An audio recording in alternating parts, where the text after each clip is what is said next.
Everyone, कसे आहात सगळे? तर अपेक्षा करते की मजेत असाल. तर आजचा व्लॉग मी इथून स्टार्ट करत आहे. तर मी बऱ्याच दिवसानंतर डीमार्टला गेले होते. बरंचसं सामान माझं संपला होता. तर बऱ्याच दिवसापासून आमचं चालू होतं प्लॅनिंग की आज जाऊ, उद्या जाऊ आणि फायनली आम्ही डीमार्टला गेलो आणि बरंच सामान घेतलं. त्यानंतर इथे मी काही गोष्टी बघत होती. आवडल्या देखील, काही स्वस्तात देखील होत्या. पण मला सध्या त्या लागणार नव्हत्या म्हणून मी काही घेतल्या नाही. तरी बघत होती की नेक्स्ट टाईम हवं तर आपण घेऊ शकतो, यासाठी माझं चेक करणं चालू होतं. आणि छान होतं बाऊल वगैरे, प्लेटी वगैरे पण छान होत्या. तर अशा पद्धतीने मी काही गोष्टी जे लागणार होतं ते सामान घेतलं. नंतर इथे माझं सगळं सामान घेऊन झालं होतं आणि बिलिंग करायचं होतं. तर आम्ही बिलिंग काउंटरला गेलो आणि नंतर माझ्या लक्षात आलं की वॉटरमेलन सीड्स हव्या होत्या, त्या राहिल्या होत्या. तर मी परत गेली आणि घेऊन आले. तर इथे मग यारूचा थोडा टाईमपास चालू होता. हे हवं, ते हवं. मुलांचं असतं डीमार्टला गेल्यानंतर त्यांना बऱ्याच गोष्टी हव्या असतात. नको असलेल्या गोष्टीही त्यांना हव्या असतात. तर ते झाल्यानंतर आम्ही परत बिलिंग काउंटरला गेलो. सगळ्या गोष्टी मी त्यांना बिलिंगसाठी काढून देत होती. घरूनच ठरवून आले होते की डीमार्टला गेल्यानंतर थोडंच सामान घ्यायचं आहे. म्हणजे ज्या लागणाऱ्या गोष्टी त्याच घ्यायच्या होत्या. पण नंतर ट्रॉलीकडे लक्ष गेल्यानंतर लक्षात आलं की अरे बाबा, आपण बरंच शॉपिंग केलं आहे आणि ते बघून प्रत्येकाला टेन्शन येतं बिलिंगचं. तसंच माझ्यासोबतही झालं. त्यानंतर असो की बिलिंग केलं आम्ही. त्यानंतर शॉपिंग करत करत कसा वेळ निघून गेला कळालंच नाही आणि खूप लेट झालं होतं आम्हाला. मग आम्ही डिसाईड केलं की बाहेरच जेवण करूया आणि मग छान हॉटेलमध्ये गेलो आणि इथं तुम्ही ॲम्बियन्स पण बघू शकता, खूप छान आहे आणि टेस्टी जेवण मिळतं इथे. तर आम्ही जेव्हाही आम्हाला काही सुचत नाही की कुठे जायचं जेवायला, तर आम्ही ह्याच ठिकाणी येतो.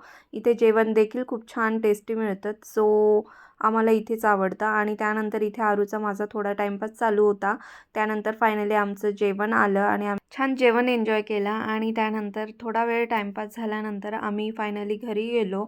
आणि घरी गेल्यानंतर काहीच करण्याची इच्छा नव्हती. डायरेक्टली आम्ही मग फ्रेश होऊन मग डायरेक्टली झोपी गेलो. त्यानंतर दुसऱ्या दिवसापासूनची रुटीन मी तुमच्यासोबत शेअर करणार आहे. तर सकाळी उठल्यानंतर जरा घाई गडबड असते, म्हणजे जसं की मुलांचा टिफिन असतो, नवऱ्याचा टिफिन असतो. तर माझी देखील हीच धावपळ चालू असते सकाळी सकाळी उठल्यानंतर. मला दोघांचे टिफिन द्यायचे होते आणि त्यानंतर मग मी दोघांना टिफिन करून दिले.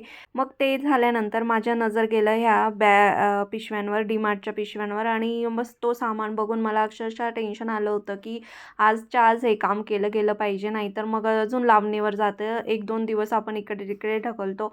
तर ते मला करायचं नव्हतं आणि आजच मला ते काम देखील पूर्ण करून घ्यायचं होतं. तर मग मी डीमार्टच्या पिशव्या खाली करायला घेतल्या आणि त्याच्यामध्ये तुम्ही पाहू शकतात खूप सारा सामान होता. आणि त्यासाठीच मी आदल्या दिवशी डाळीसाठी लागणाऱ्या ज्या बरण्या होत्या त्या अगोदरच मी वॉश करून ठेवल्या होत्या, म्हणून माझं ते काम झालेलं होतं.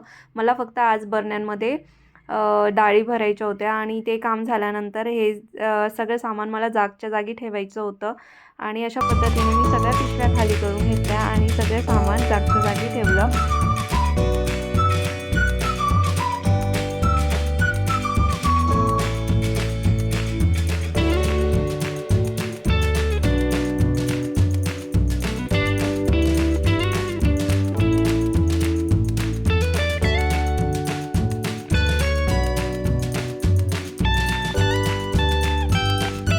ते झाल्यानंतर मला अजून एक काम आठवलं की मी डीमार्टमधून राखे मूग आणलेले होते आणि ते मुगाचे मी धिरडे बनवते.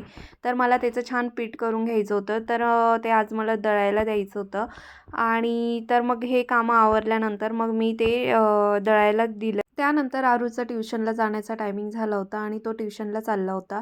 आणि त्यानंतर तो येईपर्यंत बराच वेळ झालेला होता आणि रात्री काय जेवणाला बनवायचं हाच प्रश्न मला पडलेला होता. तर मी रात्रीच्या जेवणामध्ये पनीरची छान अशी भाजी बनवली होती. आजचा व्लॉग आवडला असेल तर चॅनलला लाईक, शेअर आणि सबस्क्राईब करायला विसरू नका. भेटूया नेक्स्ट व्लॉगमध्ये. Bye bye.